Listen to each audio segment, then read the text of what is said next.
లక్షలాది మంది అగ్రిగోల్డ్ బాధితుల జీవితాలతో చంద్రబాబు ప్రభుత్వం చెలగాటమాడుతోందని వైఎస్ఆర్సీపీ ఎమ్మెల్యే చెవిరెడ్డి భాస్కర్ రెడ్డి మండిపడ్డారు. బాధితులు ఓ పక్క ఆత్మహత్యలకు పాల్పడుతున్నా ప్రభుత్వం ఎందుకు స్పందించడం లేదో అర్థం కావట్లేదన్నారు. కేసులో టీడీపీ నేతల సంబంధాలు బయటపడతాయని సీబీఐ విచారణకు అంగీకరించడం లేదా అని ప్రశ్నించారు. శాసనసభ వాయిదా అనంతరం మీడియా పాయింట్ వద్ద మాట్లాడిన చెవిరెడ్డి అగ్రిగోల్డ్ బాధితుల విషయంలో ప్రభుత్వ తీరును ఎండగట్టారు.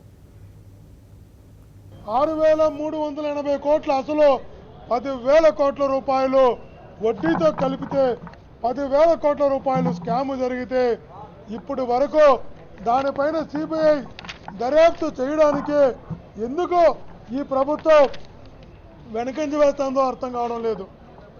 ఏజెంట్స్ అయితే సూసైడ్ చేసుకుంటున్నారు. చాలా మంది ఏజెంట్స్ సూసైడ్ చేసుకుంటున్నా ఈ ప్రభుత్వం ఎందుకు నిమ్మకు నీరెత్తినట్లుందో అర్థం కావడం లేదు. మీ ద్వారా అడుగుతున్నా, ఈ ప్రభుత్వాన్ని సిబిఐ దర్యాప్తు చేస్తే మీ బినామీలందరూ బయటకు వస్తారని భయమా? మీకున్న సంబంధాలన్నీ బయటకు వస్తాయని భయమా? ఎందుకు సిబిఐ దర్యాప్తు అంటే మీరు భయపడుతున్నారని అడుగుతున్నాం.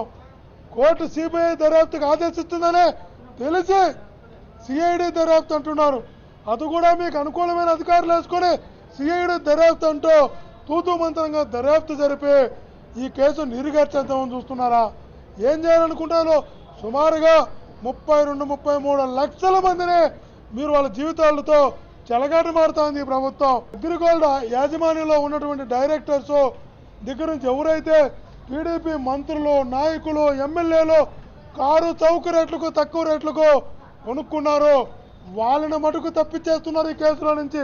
32-33 లక్షల కుటుంబాల పాపం ఉసురు చంద్రబాబు ప్రభుత్వానికి తగులుతుందని హెచ్చరిస్తూ అగ్రిగోల్డ్ బాధితులకు న్యాయం జరిగేంత వరకు వైఎస్ఆర్ కాంగ్రెస్ పార్టీ వాళ్ళకి అండగా నిలుస్తుందని మీ ద్వారా